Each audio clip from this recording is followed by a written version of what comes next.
Hello YouTube family, સ્વાગત છે તમારું મારા એક નવા બ્લોગમાં. તો બધાને જય શ્રી કૃષ્ણ ચાચા કરીને. આજે આપણે જે કટિંગ કરેલો ડ્રેસ હતો એ આપણે સીવવાનો છે. જાનું મેં આગલા વિડીયોમાં તમને બતાવ્યું હતું કે ડ્રેસનું આપણે કટિંગ કર્યું છે. તો એને હું અસ્તર કઈ રીતે જોઈન્ટ કરીશ અને તેનું ગળું કઈ રીતે હું જોઈન્ટ કરીશ એ તમને હું આખા વિડીયોમાં બતાવીશ. તો વિડીયોમાં તમે ઠેઠ લગી બન્યા રહેજો. જુઓ, આ આપણું ગળું છે. તો ગળાને જે કેનવાસ કટિંગ કર્યું હોય ને આ રીતે આપણે ચોંટાડી દેવાનું. આ ગળું ચોંટાડી દઈએ ને એટલે ફિટ કરવામાં પણ કોઈ તકલીફ ન પડે. ચોટે એ જ કેનવાસ હોય. આવી રીતે અંદર ગળું ચીપકી જાય. તો પછી આગળ હું દેખાડતી રહીશ સિલાઈ કરવી. જો આવી રીતે ગળું કટિંગ કરી નાખવાનું. જો નજીકથી બતાવો આ રીતનું. હવે આપણે જે આ બહારની સાઈડ છે ને આવડી એ આપણે આવી રીતે આમ ફોલ્ડ કરી દઈએ.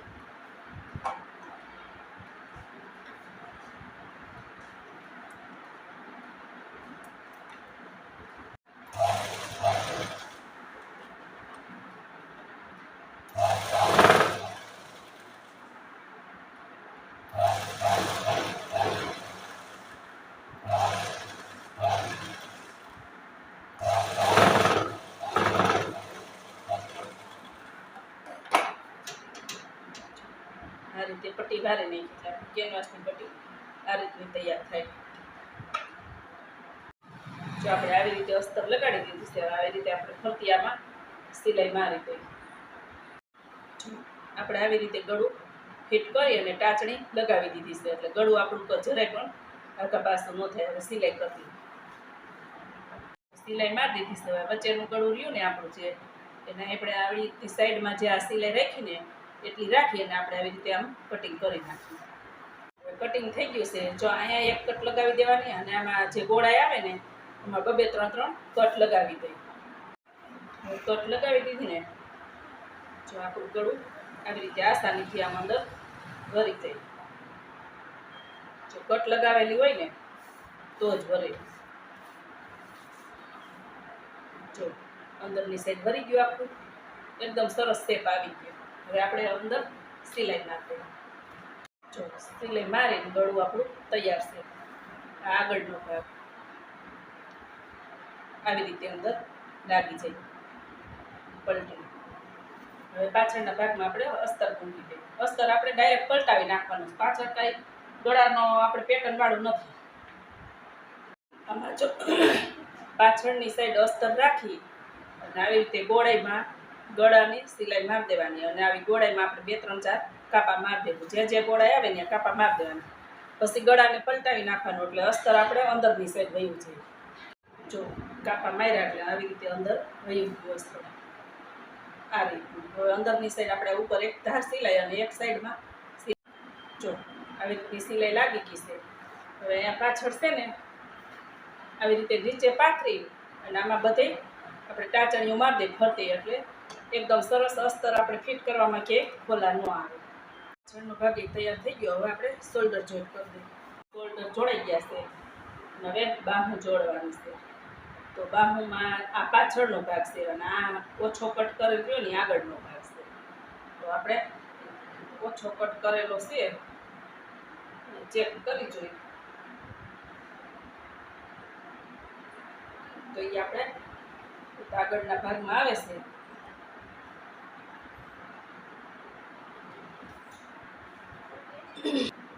આવી રીતે શોલ્ડરમાં વચ્ચોવચ રાખીને એક પિન મારી દેવાની ગમે તે. જો આપણે આવી રીતે બાંય મૂકી દીધી છે. સિલાઈ મારી બીજી બાંય મૂકી દઈ. પહેલાં આપણે છે ને જભો સિવાઈ ગયો છે અને આ જેનું માપ લીધું હતું ને આ જભો છે એનું આપણે આવી રીતે પહેલાં છાતીના ભાગનું માપ લઈ લેવાનું. એ આવે છે 11.5.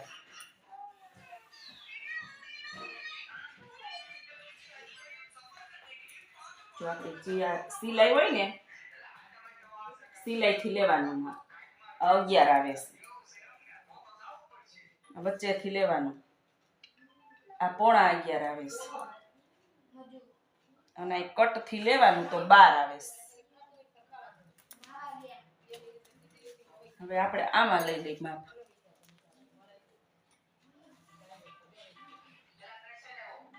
અહીંયા જો 11.5 એક માર્ક કરી લેવાનું.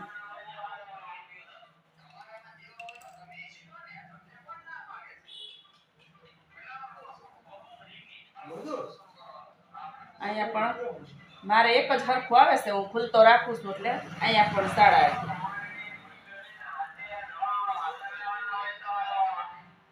અને આપણે અહીં રાખવાનું છે 12. આપણું માપ લેવાઈ ગયું.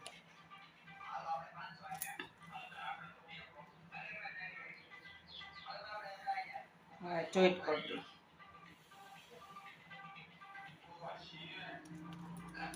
બાહનું માપ લઈ લઈ.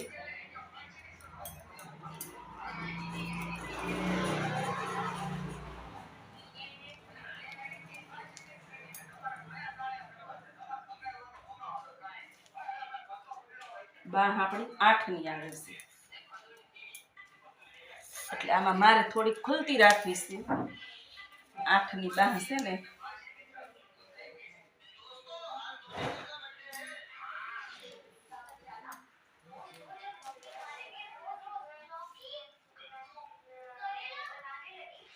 તો આપણે 7.5ની રાખશું.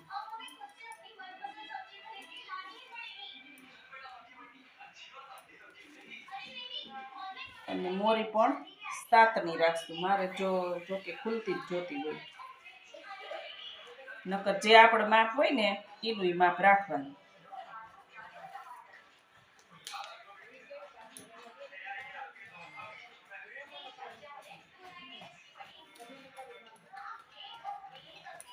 આ આવી ગયું માપ.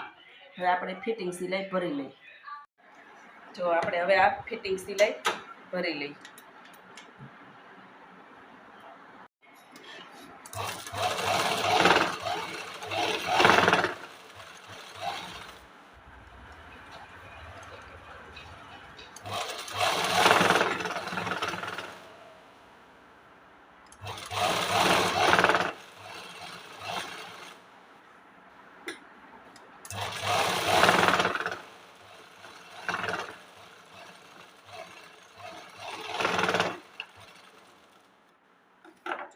આવી રીતે એક એક ફિટિંગ સિલાઈ બે કોઈની સાઈડ ભરી લેવાની અને પછી કટ મારવાની. એમ ફિટિંગ સિલાઈ લીધી છે ને ત્યાંથી આપણે ઊભે ઊભી આખી સારમાં આપણે સિલાઈ મોટી સિલાઈ મારી દેવાની. મોટી સિલાઈ મારીને એટલે એ સિલાઈ આપણે કાઢવામાં થોડીક આસાની રહે.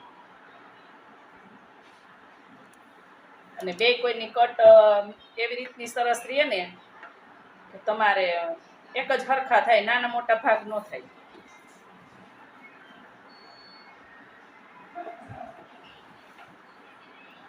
એક હરખું કપડું પાથરી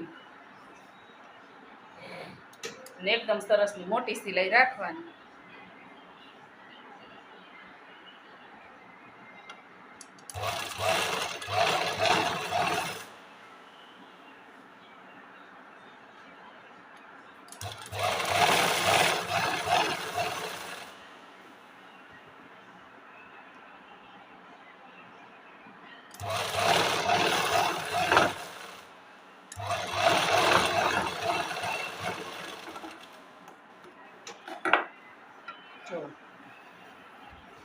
આવી રીતે આપણે મોટી સિલાઈ કરી નાખીશ. પછી આ સિલાઈ કાઢી નાખવાની. આપણે આવી રીતની આ કટ વારી લઈને એટલે અને બે કોઈના ભાગ એકદમ એક જ સરખા થાય.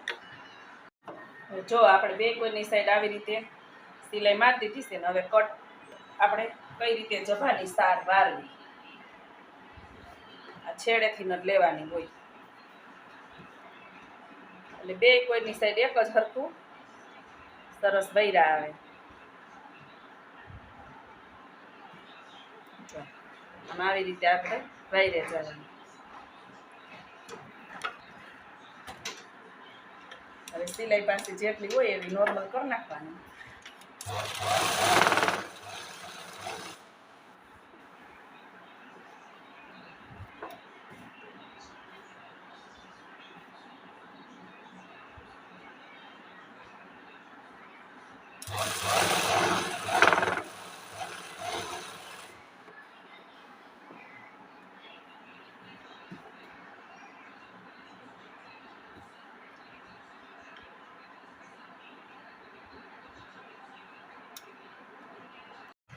હવે આ રીતની આપણે કટ લાગી ગઈ છે. પછી હવે જે વચ્ચેની સિલાઈ હોય ને એ કાઢી નાખે એટલે બે ભાગ અલગ થઈ જાય.